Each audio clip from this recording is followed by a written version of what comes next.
Hi, this is Ralph Wilson with Web Marketing Today. I'm in Las Vegas at the PubCon conference with John Marshall, a friend and one of those geniuses of internet marketing, always learning something or inventing something, and interested in measurement in particular. You were talking to me about this topic, measuring beyond the click. Right. So what's that about? What do you mean? I think people understand that you have a website, of course, and people click on a paid listing or a search listing or an email. They come into the website, and what happens next? Now, the place that most people turn to get information about that is a web analytics tool, right. And of course, that's kind of my background. Right. You invented ClickTracks. That's right. Yeah, I spent a lot of time thinking about that stuff, and I've kind of come to the realization over the past few months that there's actually a lot of data about what happens after that click that you just can't get from a web analytics tool. This sounds kind of heretical coming from you. I know. I'm almost ashamed to admit it. But there's a wealth of information that you can get about people that I think you will really struggle to get from web analytics, or in fact, in many cases, you'll never get. And I really got 3 examples of the kind of stuff that I'd like people to think about when they want to answer the question, what happens after the click? And so to set the scene for this, all 3 examples help to get information on the 98% of people who don't buy something from your website. Right. This is kind of the interesting thing. We spend a lot of time thinking about the conversion rate and the 2% of people that did buy something, our keywords that convert and all that stuff, but 98% people, they don't. So how do you get information about those people? That's really what I want you to think about. So the 3 examples, I think the easiest place to start actually is run a survey. Okay. Just stick a survey on your website and ask people, why have you come to this website? Have you able to get done what you wanted to get done? And if not, why not? So this sounds like 4Q. Yeah, 4Q is the best example. Tell us about 4Q. 4Q is a very simple survey methodology with, it's free, and it's from a company named iPerceptions, 4q.iperceptions.com. For 4 questions. That's exactly it, yeah, 4 questions. And the fact that the survey is a standardized format really helps. And I think a lot of people, particularly small companies, don't do surveying because coming up with the questions is quite difficult. So how would this help you, this 4Q survey? Well, you really don't know. If you look at a web analytics report of exit rate from your website, you really don't know why people exited the website.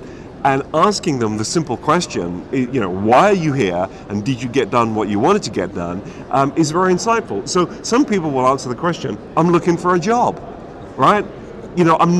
So how you could possibly determine that from web analytics, I don't know, right? Or they want to cold call you to sell you something. I'm looking for the phone number so I can sell you something. So, how would you know? So surveying is one approach. What else? Yeah, surveying is one. Another example is using competitive data, using competitive analysis. And a really good example of where people go wrong with this is they say, well, my search traffic is up 20% this year. That's pretty good. But it's not good if traffic to your competitors is up 40% this year. Right. How do you know? Web analytics won't tell you that. And there are some very good tools out there that can help you with this. Compete is one that is available for free. And another good one is Alexa. Now, actually, Alexa has some problems, the data is not so great, but you must at least get an indication of where you sit in the grand scheme of things. It gives you the big picture. Yeah. If not quite accurate, at least relatively. Yeah, and I think both of those are they're good. They're free, or in the case of Compete, if you pay a little bit, a few $100 a month, you actually get better quality data, and it's very good. So I love those tools. Okay. And the third thing that I want people to think about actually is a concept which I used to deride, and I'm going to be even more heretical here, looking at people's path through the website. Now, I have to clarify that a little bit. Web analytics tools, I think, do a very poor job of expressing path through the website. And I would, in ClickTracks, we would get people asking us, I want to look at the individual path of an individual user, and I would be saying, look, it's kind of not useful. Don't waste time on that, because you can't really get data from one user. It just doesn't work. And I was kind of famous for saying this. Well, I've changed my mind a little bit. There's a way of looking at the data which I think is extremely valuable, and that is, and the simplest thing is just to go and take a look at the products. It's named ClickTale, and it's Click, spelled exactly as it sounds, T-A-L-E, ClickTale. And that second word is crucial. It kind of tells you a story of what people click on. ClickTale. It's a clever name, isn't it? Right. What it does is, and there's a free version, what it does is it captures the activity of people on your site, including their mouse movement. And this is really the key thing. And it will show you at the end of, like the following day, it gathers up all the data during the day. The following day, it shows you a movie, and you actually get to see a movie of what people do on the website, where the mouse goes, where they scroll, where they linger.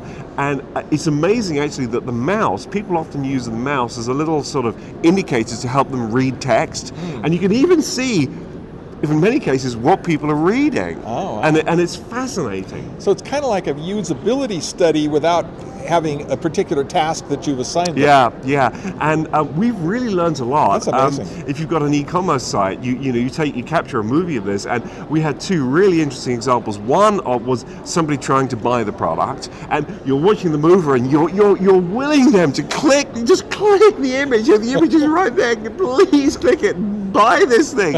They go all over the place, and of course it makes you realize, wow, well that image is just below the fold, or this guy's on 800 by 600, so can't see it. All kinds of stuff like that. The other one, which was fascinating, we watched this movie of somebody clicking around every page on the website. I mean, they went through hundreds of pages. They click here, they click there, they look at this product, they look at that product. Finally, in the end, we worked out, we think it's a competitor. It's a competitor, and that's really interesting because your web analytics data would never reveal that. Now, there's nothing useful that you can do with that, right? I mean, competitors come and look at your website, but it was interesting to be able to take that example and throw it away. It's just a competitor, it's not valid, So I love that product, ClickTale. So looking beyond the click and figuring out what they're doing and why is part of our understanding of this. And I really want to emphasize, Google Analytics, good though it is, it ain't going to get there for you. So give up and use those other methods. All right. Well, John, thanks so much for sharing with us. Tell me about your business and what you do. Happy to. I'm one of the founders of Market Motive, and we teach people how to do online marketing.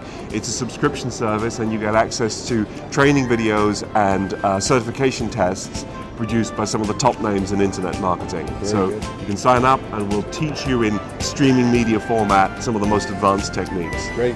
Thanks, John. Thank you. This is Ralph Wilson with Web Marketing Today.